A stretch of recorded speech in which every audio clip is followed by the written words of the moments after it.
అనుకున్నాం. ఇప్పుడు దాకా చేసి నడుతూనే ఉన్నాయి కదా. ఇప్పుడు వచ్చిన 3 మంత్రులు అంటారు, ఇప్పుడు వచ్చి మాట్లాడారా? మాట్లాడలే. వీళ్ళందరూ ఆయన ఎమ్మెల్యే అంట, ఎమ్మెల్యే వాడికి తెలుసు, వీడికి తెలుసు అంటారు. అందరు వచ్చి మాట్లాడతారు. పిల్లగాలు చిన్న పిల్లగాలు వాళ్ళకు ఉండరుగా, మేము పడినట్టు బాధలు వాళ్ళు పడతారుగా. కొడుకు పిల్లగాలు ఉంటారు, బిడ్డ పిల్లగాలు ఉంటారు. వాడు ఏ జిల్లాలో పోయి కార్లలో తిరిగితే పైన విమానం మీద పోతుండు. మేము చూస్తున్నామా? పేదోడు నోరు కొట్ట నీకు ఎట్టొచ్చింది? ఆడవాళ్ళందరూ కల్పించినావుగా. బస్సు ఫ్రీ అన్నావు, బియ్యం ఫ్రీ అన్నావు, 2500 అన్నావు, గ్యాస్ ఫ్రీ అన్నావు. నువ్వు చేసింది ఏది? మాకేం చేసినావు? 2 రోజులు ఆమె అన్నందనగా 2 రోజులు ఆమె అన్నందనగా తెలుసా? మంచి నీళ్ళు కాదు ఏది ముట్టుకోలే మేము తెలుసా? రాత్రి ఒక్కడు కూడా రాలే, ఒక్కడు రాలే. ఇక్కడ నుంచి ఇంక పోతారు వాళ్ళు ముగ్గురు. ఎవరో మాకు రాలే, మాకు నీడ కావాలి, నీడ కావాలి. మాకు ఒక్కడు కూడా రాలే. నా పట్ల వాడు వచ్చినా మేము కొడతాం.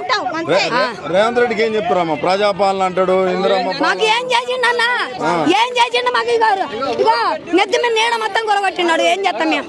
ఏదని చేయటానికి మాకు లేదు, ఏం లేదు, మాకు లేదు. అంత ఘోరం చేస్తాను. వాడు పార్టీ ఇచ్చిన మేము సంతకం ఫలం కారు గుర్తుకండి అటుకండి అంటే అప్పుడు అమ్మాయి అంటారు వాళ్ళు.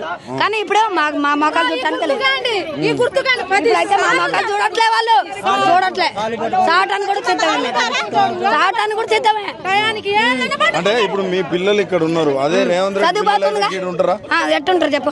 సంవత్సరంన్నర అయింది కరెంట్ పీకి దీపాలు పెట్టుకొని. తమ్మాలు మాయే, కష్టపడి వైర్లు మాయే. నుంచి ఇబ్బంది పెడుతున్నారు. ఉన్నాం మేము, దీపాలు పెట్టుకొని దోమలలో దోమ తెర కట్టుకొని అట్నే ఉన్నాం.